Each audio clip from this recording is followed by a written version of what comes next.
third grade. Managed to have herself some sort of fish tank related emergency and called to me in a panic, and I didn't realize she was in fact in class on her Zoom when I ran in without pants on. So, you know, it's just this whole way of life these days is a never-ending adventure for us.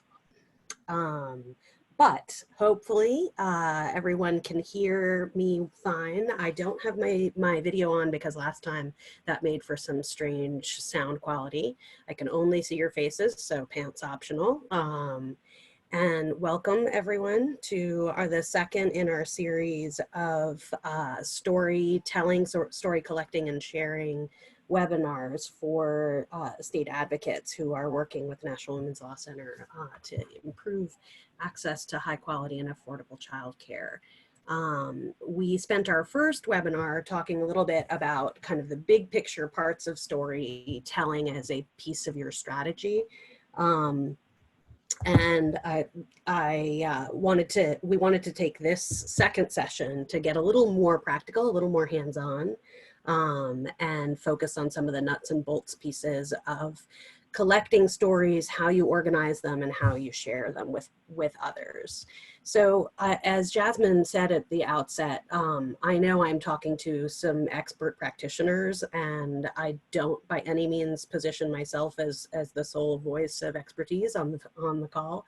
I would really love to learn from and hear from any of you who are experimenting with stories, who are using stories in some way to advance your advocacy goals. It's hard to keep up with all the ways that people are being creative and entrepreneurial these days. So I know others would benefit from hearing from you too. So by the end of this session, if you don't already, you will know more about how to collect storytelling material, stories that are strategic. Not just, you know, there should be a method to our madness as we use storytelling in our advocacy efforts. You'll also know how to build and organize a story bank, if that's not something you already have, and why that's important. And finally, we'll talk through some ideas for packaging and sharing stories as part of your advocacy efforts. And this is where, you know, while I'll certainly touch on a few, I'd love to hear more from everyone who's part of the call. So I hope that I don't need to introduce anyone here to why stories are such an incredibly powerful part of really of every aspect of our lives, but especially when we are trying to change attitudes, behaviors, and beliefs. I included this quote because I think it really nicely captures why stories, in addition to our research findings, our randomized control trials, our data points, all of our rational arguments that we have, can be such an important piece of really reaching people where they are. And I do think that we are in this moment right now, both that feels incredibly charged and incredibly difficult. And yet, you know, in it, I also have seen incredible moments of possibility. I am seeing people shifting how they view and view the world, view one another, and changing behaviors in accordance with that. Sometimes some of those changes are not what we want, but you know, I think with our concerted effort, we can drive toward hope. We can bend the arc toward justice, and stories are such a critical piece of that. So, how do you organize all of the great information, the access to the lived experiences that you come into contact with in your work? The kind of first building block is to have a story bank. This is a mantra that you will hear from us over and over. I apologize to anyone who feels like they've heard it to death, but I do want to encourage people, as I always do, to start with your overall strategy, not your communication strategy, but your big picture strategy of what change you're trying to achieve. So as you are thinking, before you've even spoken to someone, before you put a web form out, any of that stuff, I always encourage people to think about what those big picture advocacy or policy goals are. And then to think about who it is that you are trying to reach with those, with your advocacy efforts. So really getting specific about who those priority audiences are, and how stories, or why stories, might be able to spur them to take action. So that'll start getting to the way that you think about shaping the stories, the voices you think about collecting stories from, the experiences that you want to lift up. But really doing your best to get into the minds of your priority audiences, and thinking about what it is that they care about. I think all of us on the phone share certain values, and that's a presumption, especially around young children and families, and the importance of nurturing care at that point in families' lives and children's development, and why that is so incredibly critical. But the challenge, of course, is that often we're advocating to people who don't share that as a leading value, or who see it as important but see other competing values as more important. Or those who feel like, you know, we should all be able to pull ourselves up by our bootstraps and pay our own way, and don't have kids if you can't afford them, and all of those other really problematic attitudes. So thinking about how showing, not telling, in that classic sixth grade maxim, can really drive some of the changed attitudes that then drive changes in action, specifically investments, because putting your money where your mouth is what matters right now, more than ever, especially when it comes to making childcare accessible and keeping quality strong in the face of all of the other cost burdens and challenges that providers face right now. So this is, again, another structuring component that I have people think about before they start actually building that story bank and filling it. Whose voices do you need as storytellers? And I really encourage people to think about this critically. You know, think about the community you are working with and for, and on behalf of, and whose voices are there's an acronym about that I use with another group called WAIT, which is, you know, why am I talking versus why am I not talking, and thinking about that group and the group of people that you work with, and really thinking whose voice is out there a lot, and who are we not hearing from, who's important to make sure that people get a full picture. And that also goes to the types of experiences you want to lift up. What are some of the, as we discussed, what are some of those attitudes that you hope to shift, and how can stories help and not inadvertently reinforce those attitudes? So there's a little bit of three-dimensional chess that I'm asking everyone to think about when you're doing a story collecting effort, because there is so much potential emotion involved, and it is such a powerful tool because it does reach directly kind of into people's hearts, is to be very thoughtful about this power that you will have when someone gifts you with their story to tell, or when you are collecting stories and people are willing to share them. That you are very thoughtful about who those stories get told to, how they get told, by whom, for how long.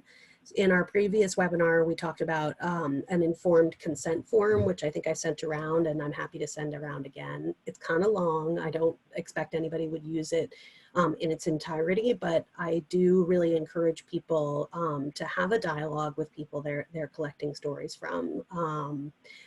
These are people's lives, and it as powerful a tool as it is to share that, it is also a great responsibility to use it respectfully and thoughtfully, and not expose people, especially those who've faced silencing or oppression or other forms of victimization, to an additional form of exploitation when you either take their story and use it for your purposes in a way that they wouldn't want, or you are sharing it somewhere where they might not be comfortable.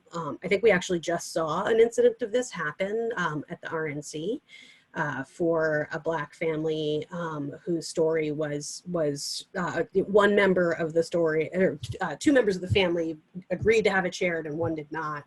You know, that knowing what that platform is where stories are being shared, and being sure that it's one where the storyteller or the story subject is comfortable, is really, really, really important. Okay, so now we've done all of the big three-dimensional chess thinking, and we're ready to get started. So how are we going to fill our story bank, right? This sounds so dry for something that is so, so powerful and rich, but we're gonna plan a system, a collection system. And so you're gonna think about, who has trust and access to the people whose stories you want to collect. That may be you, in which case, great. If it's not you, then thinking about how you can partner with those who have that trust and access so that you get to people and are reaching them in a way that they would be willing to share back. And then what information are you collecting, or will you ask them to collect? So making these connections between the story, the partner, and you, and really thinking about, okay, well what am I going to ask them to tell? If you have ever sat with a bad storyteller, you know it. You've been stuck at dinner or at somebody's wedding where you're next to someone who tells a story with no particular point and it goes on and on and on. Great stories can do great things, and not well told or not thoughtful stories can just kind of super fall flat and have people tune out. So thinking in advance about, what kind of story are you collecting? So as you fill the bank, and as you think about the how of this, I have you'll see a screenshot. I have a template of a story collection form that I'm happy to share. There are lots of other templates out there, or, of course you could create your own because you'll be closest to the situation and closest to the community. But making sure that you're gathering the right information from folks. And you may not use all of it, you may not need all of it, but having those details so that you have a strong sense of what the story is about and what it can speak to. So whether you're collecting that information in person, remember that, or via video, as most of us are forced to do, or if you are collecting information in writing, you'll hear me say again and again, starting with getting informed consent from the person, and then thinking about, is there an interview that I want to do, like a guide, suggested questions? Do I really want this to be a conversation? Can I show someone a sample or a model story that helps kind of prompt them to, oh, I've got a story like that, I could tell it. Having those samples are really, really helpful to people because not everyone is a natural at storytelling. It is a learned skill for many. There are some naturals out there, bless them. But for those who need some additional support or structuring to make sure that they are able to get across the key points in a concise way, then you may want to have an interview or suggested guided questions. If you're collecting the information online, whether that's through an online submission form or some other method, you'll want to make sure that you have detailed submission instructions, not only just the how, but what type of information you're looking for. And then of course, how people can how people can give consent about what form their story might take from there.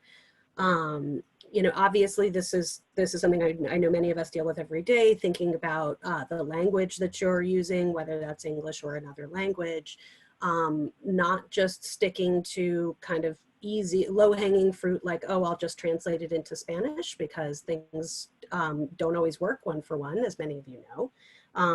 But also really thinking about, what the actual meaning is, working with native speakers and making sure that you're capturing the essence of something, especially with something like stories, which can have elements that kind of don't get lost in translation. Accessibility issues for people who have any kind of disability or other barrier to being able to share information. Storycorps is this is just an example. Storycorps has a number of different now. They have one called that is specifically looking for military voices. those of you who are unfamiliar with Storycorps, is a national project. The stories are recorded in little booths or at NPR affiliate stations, and then actually stored in the Library of Congress. They can be incredibly powerful. I think 201, everyone I've heard, is really lovely and well done. Some of them are funny, some quite sad. But they speak to the human condition, to the experience, particularly of living in this country, in the United States, and different aspects of it, good and bad. And so right now they have an ongoing project to hear from people who've served in the military or their family members. And you can see this is a pretty simple a series of prompts or guides. Hold on, I see some chats. So I just want to make sure that, okay. Oh, can I expand the screen? Is it big enough for everyone? I think it's as big as it gets on mine. I apologize. Yeah, that comment was from earlier. It's great. Okay, good. All right, great. And then of course, feel free folks to submit questions as we're going here. I'm going to take a pause in a second. But I, would love to, if you've got a question or if you've got, experience or something that you would like to share with folks, feel free to just kind of put a pin in it here so that I know to call on folks later. So like I said, this is just a pretty straightforward example of, a series of prompts and a platform, but, obviously in your own efforts, you'll come up with something that is tailored and thoughtful about, the voices that you're seeking to gather. Okay, so now hopefully you built the bank, right? You figured out who, what I want to use it for and who I want to reach and what they care about and whose voices and all those pieces. And then I've gotten a bunch of good material. I'm going to organize it. So this is just a sample database that I, again, took a screenshot of. These can be very detailed, or they can really just be names and contact information with a short snippet. I think on my previous webinar, I talked about a really story-driven, great campaign I was a part of around immigration reform, back when that was still a hope of a thing, where we were looking to lift up the voices of the LGBTQ community or undocumented community to help reach and engage LGBTQ people to advocate around immigration reform. And so there were a number of different types of issues that could reach different kinds of communities. And it was really important for us to know, is this a story that is going to be good for, let's say, helping people understand the challenges of being trans in the detention system? Or is this one that is about a couple where one person is documented and one is not in the United States, and how, if you, back before the end of DOMA, you were not able to sponsor your loved one for citizenship. So there were these different components, all of which were important pieces of our ask in what we were hoping for in comprehensive immigration reform. So similarly, you could think for childcare, illustrating different components of quality, illustrating different challenges that families can face depending on their circumstances. You might have different kinds of stories for different types of providers. So whether that, if you are working with a I forget what the exact term is, but whether it's, family friend and neighbor care, home-based, center-based, if you want to make sure that you represent all of that, or there's a particular slice, then it can be, important to organize by which messenger it features, or what the story's about. Or you might think about which objective it can help fill. So, if you've got an advocacy ask that is about funding, and then you also want to have quality, maybe you want to have something related to your quality rating system, then you'll want to you separate out your stories and organize them according to which one works best. Sometimes you'll have a story that serves multiple purposes. But this will make it easy for folks to find, especially if you have one person who's kind of overseeing it, but let's say they have to step out or they move on to a different role. You want to have this information in a place that is easy to access.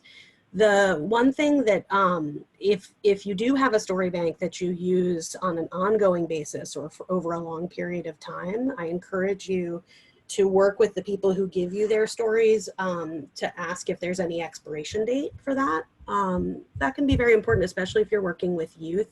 But you know, it could also be important if you were working with someone who is low income or struggles to make ends meet, that people don't necessarily want to be defined by their stories forever. And it can be important to know that, you know, all right, they don't want me to tell this story after 6 months or a year, unless I've checked in with them to see if it's still relevant. So, you know, again, it's really giving people as much agency as possible if they're not going to be the one sharing their story in person. Okay, so I want to stop there because that is everything related to, you know, for today. Hold on, I'm going to go back up to what we were hoping to accomplish. Okay, so that is all of 1 and all of 2. So collecting material in a strategic way and then building and organizing a story bank. Before we move on to some of the packaging options, I do want to take a moment to pause and just hear if there are questions. I think there may be one in chat. I can get to that.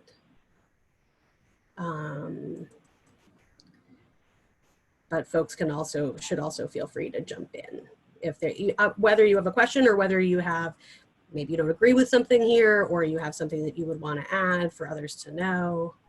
I'm just having trouble getting to my chat function.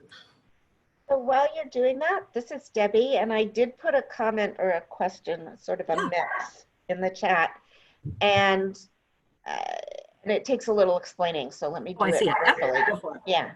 So what we see as advocates often is that if you use one person as the face of your campaign, it's really common for people who oppose what you're seeking to go after that person. And, you know, they try and identify reasons why that person is a bad person or made bad choices, and that's why they need financial help. And it's a real challenge because, of course, reporters like a face to a story, and often a face to a story is more engaging. But it can make it very hard to frame your story around the policy need, and it's very easy for it to get deflected to, oh, the reason this person needs childcare help is because they chose to drop out of school so they don't make enough money, or they, you know, they had 4 kids, which was irresponsible, and never mind that they were married and had a husband who was supporting them, and it was a joint decision, and now the guy walked off. Or, you know, and I personally, and I have absolutely no proof of this, but I personally believe that one reason people react like that is a psychological defense, right? It's really scary to think that you could end up in a position where you might need this help. And so people often look at the person who's been chosen to kind of represent the issue and say, what did they do that I would never do that shows me that I'm safe? And then they pick on that. That's really damaging to us as advocates, because what we want to do is show that the need is broad and widespread and comes from a policy context and a social context and isn't about individual choices. And this can derail our whole effort. And I'm wondering what your thoughts are about that. One of the things that I've often said to people is it is often helpful, instead of having one person who's taking advantage of childcare subsidies, to have a childcare program director who sees all the people who are applying for subsidies and can't get them, and can talk about the breadth of the need, and who themselves didn't put themselves in the position of needing that help. Because it's harder to, you know, that defense mechanism doesn't kick in and they're less likely to get attacked, and you can put it in more of a policy context. But by the same token, their personal story is not as compelling. So I'm wondering if you can talk a little bit about how to tell these stories in ways that protects people from having their individual choices getting attacked, that lets us sit it in a policy context. If there's a balance between providers and individuals who are benefiting from services that we want to hit, how you frame it, maybe how you kick the discussion off with, just any thoughts you have about how you make the conversation about this person is an example of broad need and not about this person made a bad choice and that's why they Yeah. need to get help. Yeah. That is such an excellent question, and it is exactly why, you know, in our first webinar where we really focused on kind of ethical storytelling, I think it is so important to do this three-dimensional chess I was talking about. So if I am going into a meeting where I know that the audience that I have, that policymaker, is going to have a certain set of attitudes, I'm not going to bring someone in and exploit them whose story may, you know, that person is going to turn around and use in a negative light or use it against them. In that way, I am participating in re-victimizing somebody who may already be facing bias because of the circumstances of their life. So, you know, you are exactly right as far as how people react to stories when, you know, there is that fear. Stories are emotional. They do reach people that way. And so I think you are onto something with that tactic of, all right, I know this audience has this kind of attitude. So I'm not going to bring in an individual. I might bring in a provider who could give kind of a 180 view or a 360 or whatever that is. So that I think is a really important tactic. But what if you want to actually change that person's attitude? So not just kind of nudge them to do a certain thing, then those are a different set of tactics. You're going to think about a different kind of either stories or activities to try to shift where that person is when they think about, let's say, people who are low income and have kids in childcare. So I know a coalition in Chicago, I think, who did a day in the life exercise with policymakers, a day in the life of a low wage worker. And so, you know, it was like one of those choose your own or a Mad Lib kind of thing where, you know, you have a series of choices. So, you know, you have a kid and your boss suddenly changes your schedule without telling you, you know, will you do X or Y? And then showing what the consequences of those things are. So, you know, in that way, it can be very disarming to people to suddenly be in the position where they are forced to kind of imagine that life. Sometimes that works, sometimes it doesn't. But it is truly where that planning comes into play of thinking about which audience am I trying to reach? Where are they at? Which messenger will be influential to them? And what story might actually help them shift a little bit. You know, I always use the example of the issue of marriage equality and how, you know, this country has come an enormously long way. It still has a lot of work to do, but, you know, in terms of marriage equality and understanding love is love, you know, my father-in-law putting up the red equal sign that the HRC put out when the Defense of Marriage Act ended was a long transition of seeing over and over stories of people who you didn't expect. I wouldn't have expected that person was gay. I wouldn't have expected that person, you know, would fear that their relationship wouldn't be validated in that circumstance. So it's not that stories can't change attitudes, but you need to be deliberate and it can take some extra tactics. And so in the meantime, you as the lead advocate has to do that extra work of thinking about who is going to be listening and what kind of story you're setting up in front of them. Does that make sense? It does, and I will say that I am seeing much less of this kind of ad hominem attack in the context of parents trying to decide what to do with their kids about going back to work in COVID.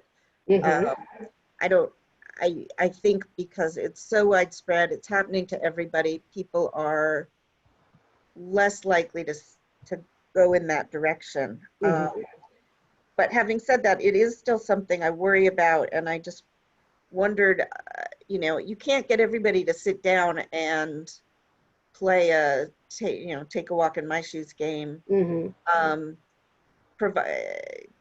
Interviewing providers about the kinds of family they're seeing is one way of story banking that captures it. Do you have other tips for kind of avoiding this problem? Sure. I mean, I think, so thinking about, all right, well, if I have this person who I know is not sympathetic to low income parents, whether partnered or single, they are going to have an issue, or they are going to have an issue with a parent of color, et cetera, then what types of things do resonate with that particular audience? Who do they like and respect? Whose voices are important to them? So, I have spent years in the early childhood advocacy space.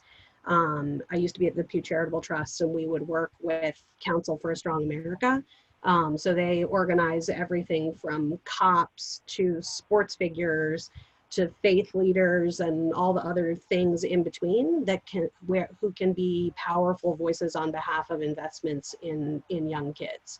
So, there is a certain, we're all going to be nonpartisan here, but there is a certain, set of policymakers who don't particularly care about kids and families, but they care a lot about, whether their state or community or district will be able to attract a robust business community.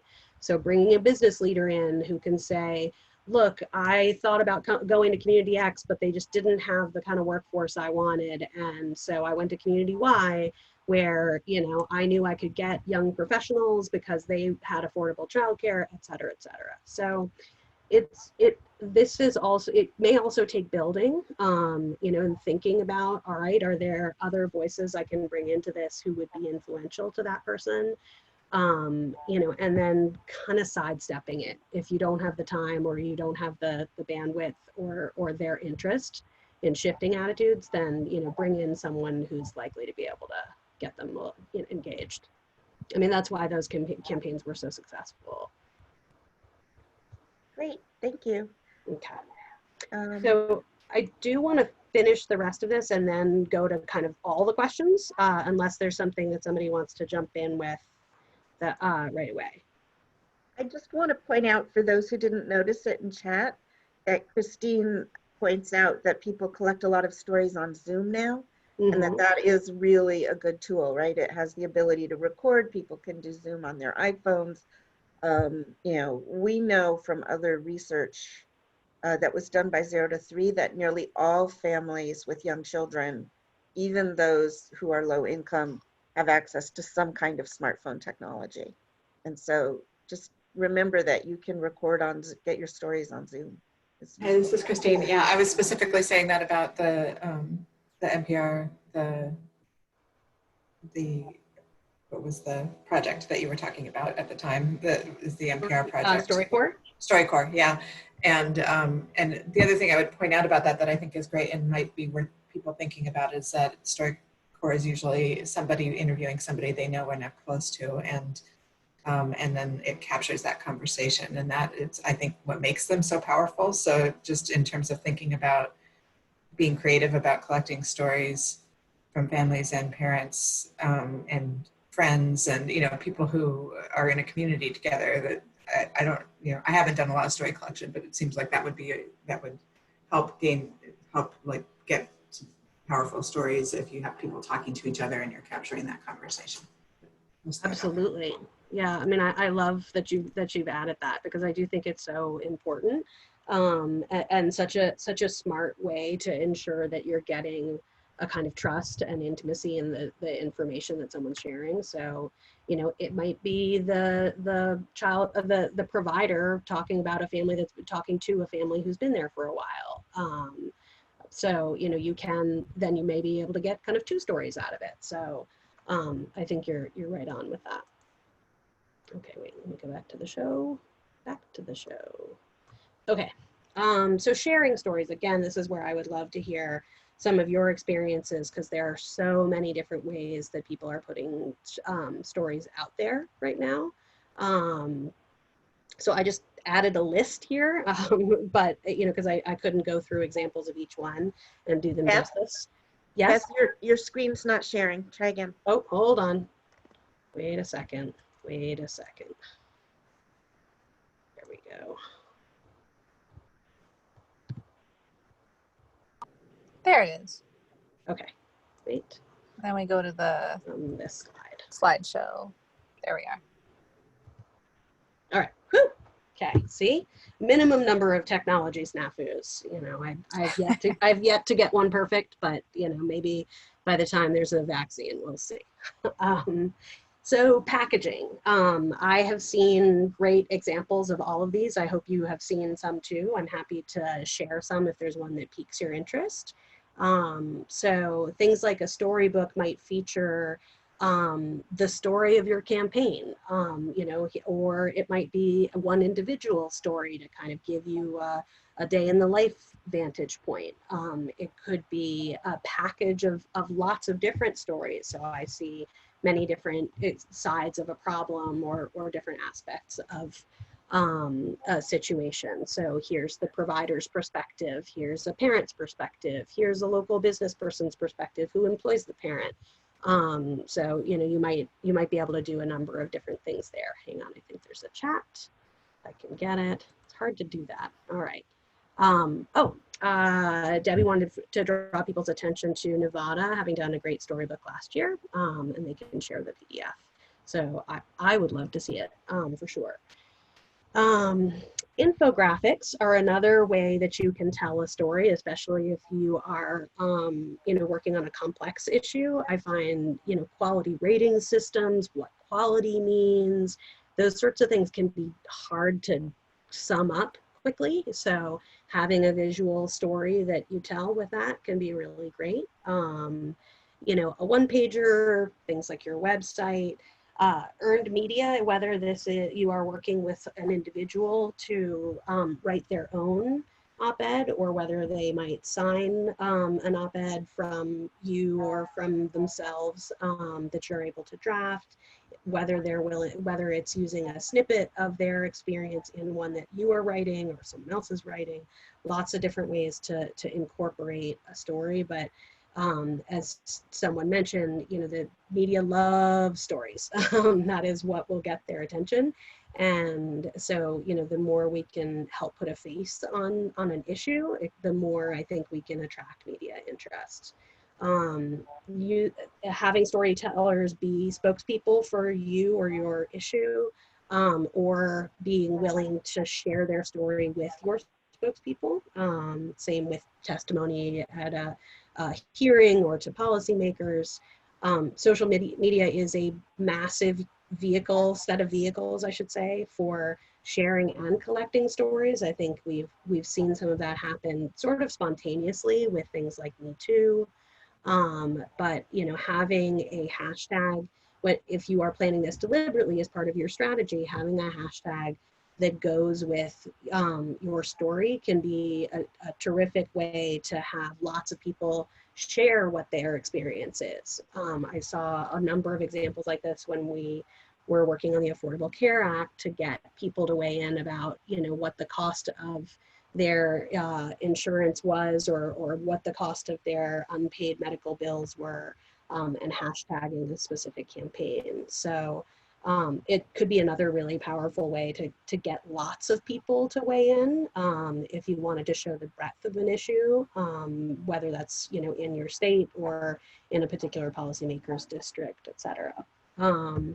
Video, I think we've all seen examples of terrific videos that either feature an individual story or many stories. These, you know, as we have all realized now that everything is video, can be quite low tech. You know, you can capture them with your phone, you can capture them via Zoom. I think we saw that at the conventions, that, you know, people can be on Zoom and share their story, and it can really be incredibly powerful. But it also is something where, you know, your phone is a pretty great video camera in all likelihood, assuming you haven't cracked the screen. And so you might do something to take pictures and create a slideshow.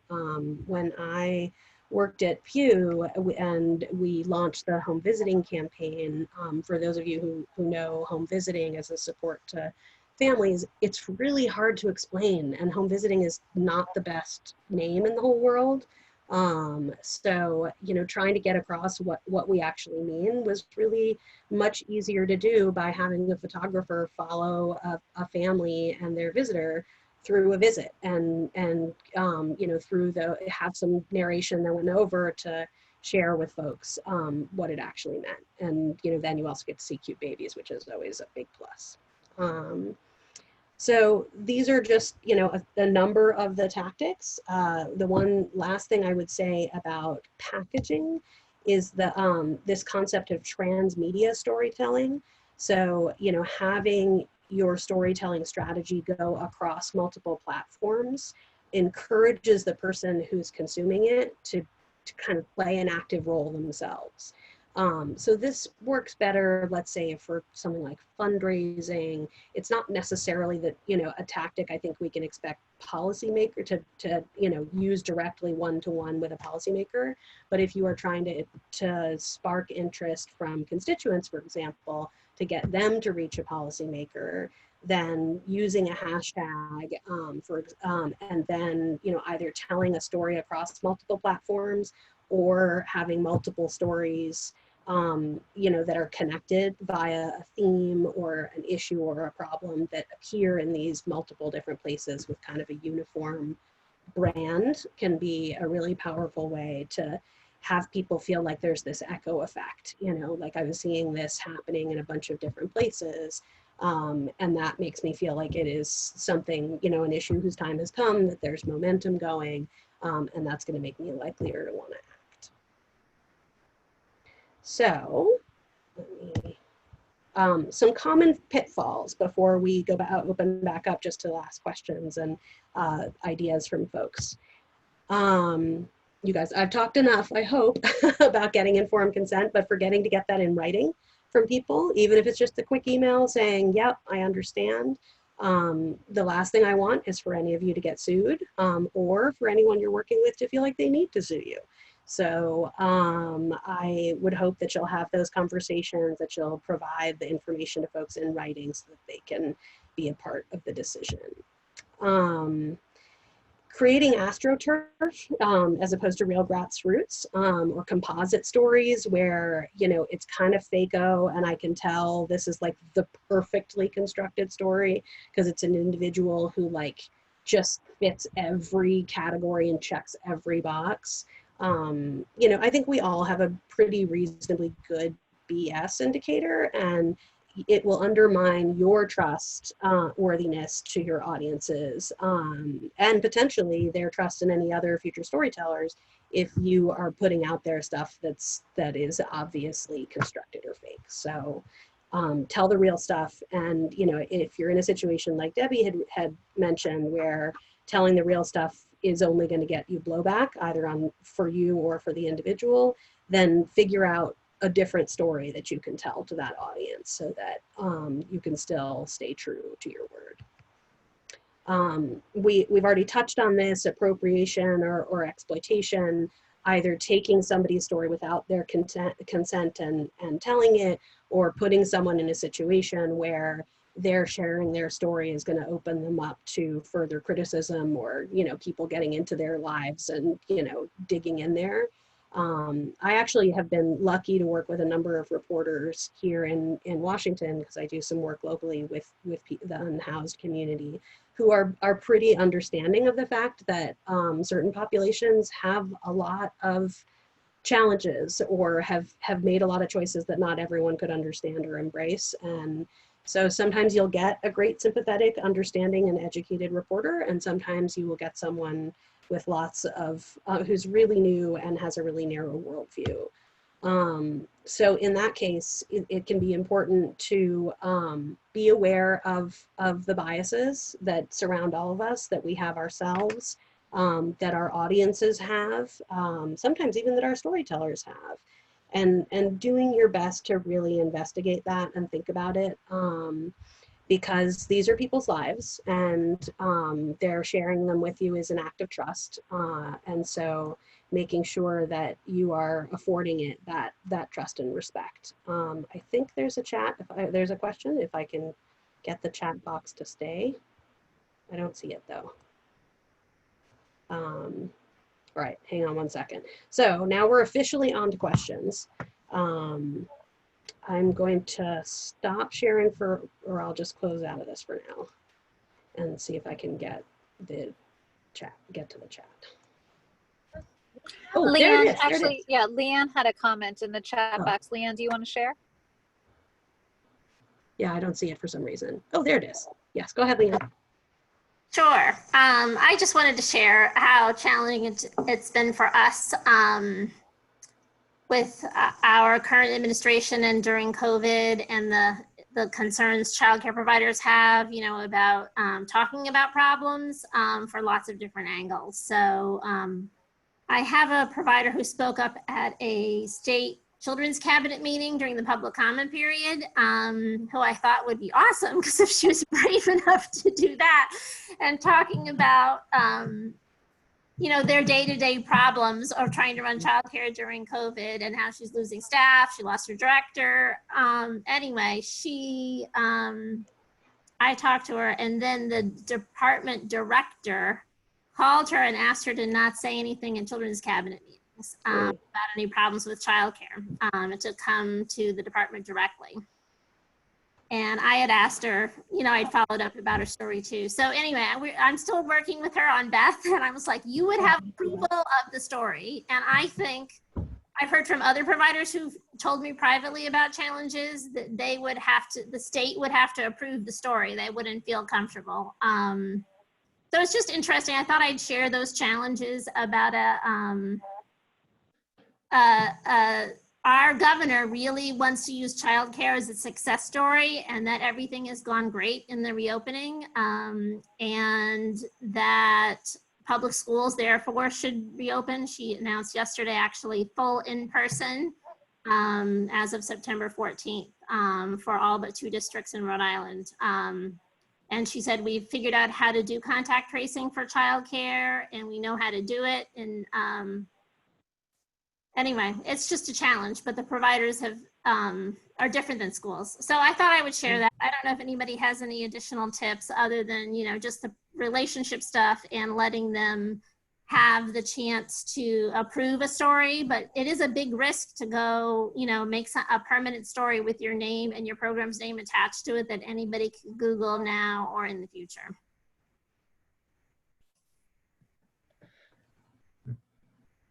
Liz Frazier has her hand up.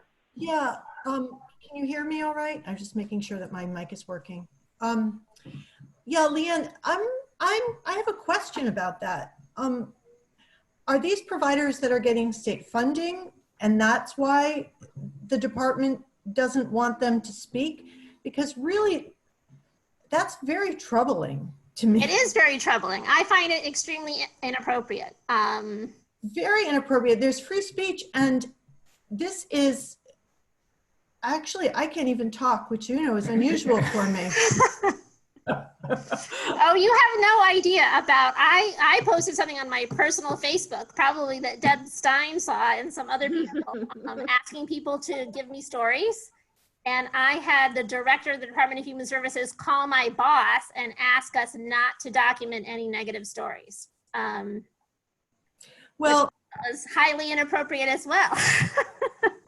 So we're really struggling with how to not piss them off, because we don't get funding from the state either, but you don't want to piss them off. This was a provider who's almost entirely funded, from the state, but even providers who,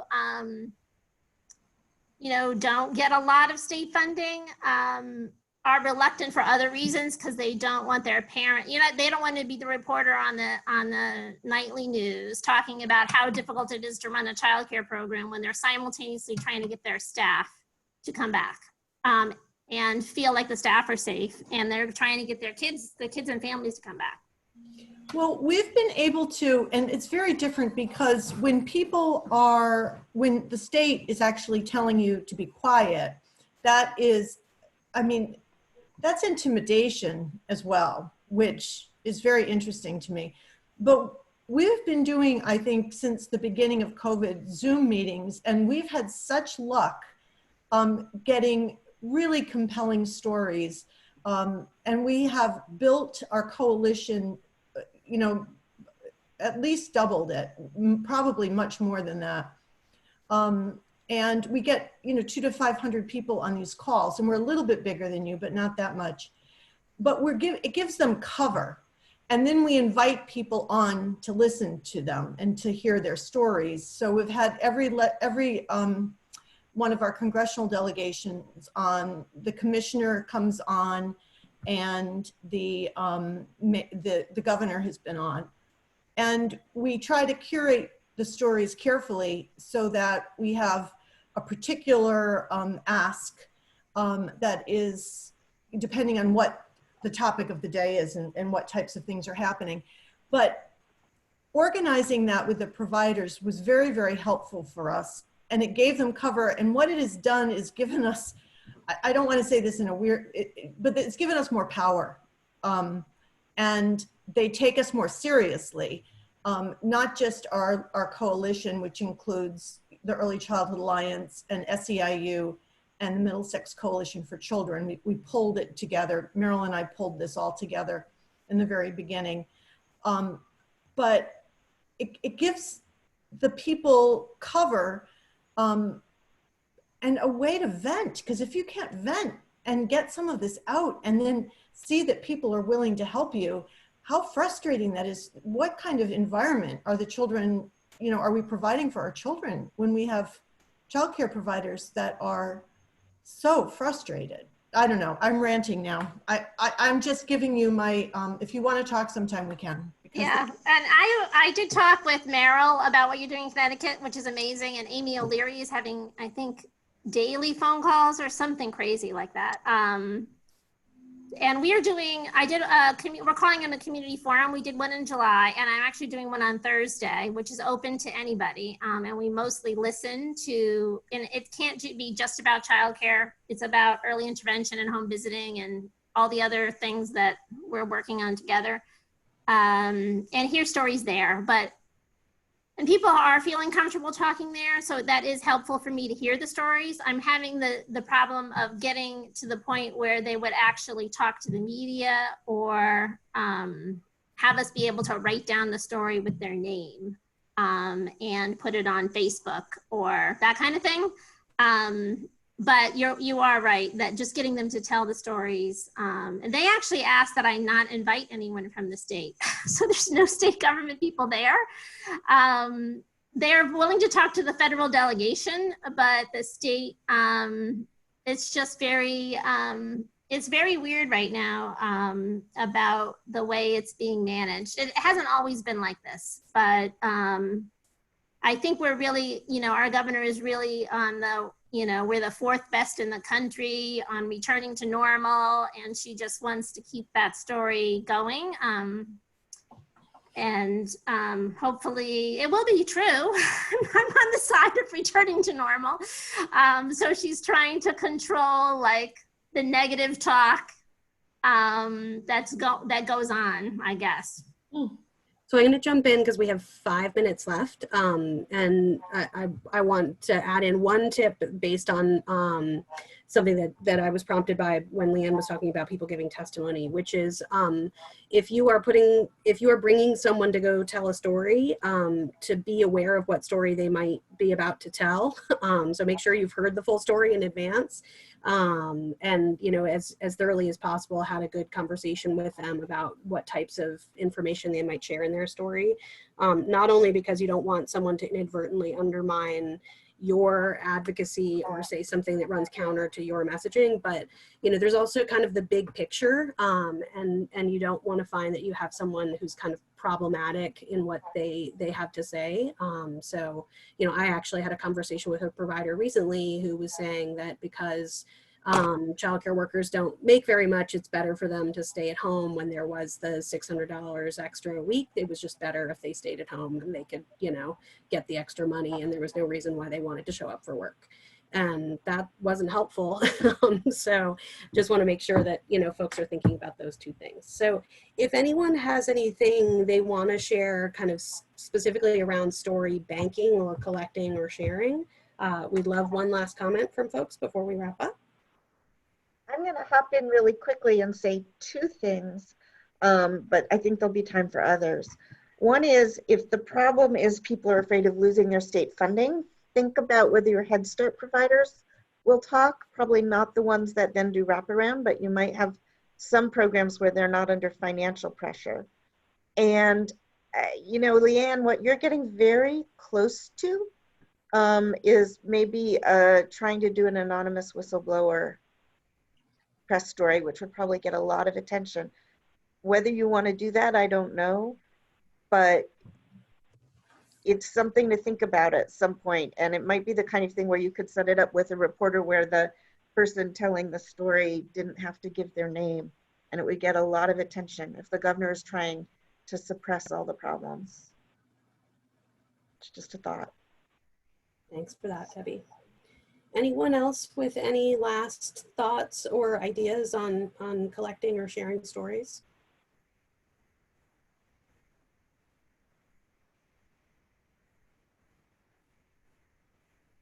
Well, I want to thank everyone so much for joining us for this. We have another webinar coming up, and I now, of course, don't have the date in front of me, but keep an eye out for emails from Jasmine. She will let you know when to save the date. And as always, if anyone has any specific follow-up questions or wanted to have a one-on-one, please feel free to reach out to me, or if Lisa Faulkner is your point of contact, drop her a note and she can either ask me, or she has her own amazing knowledge base that she can draw from and answer questions or concerns. Jasmine put both trainings in the chat box, everyone.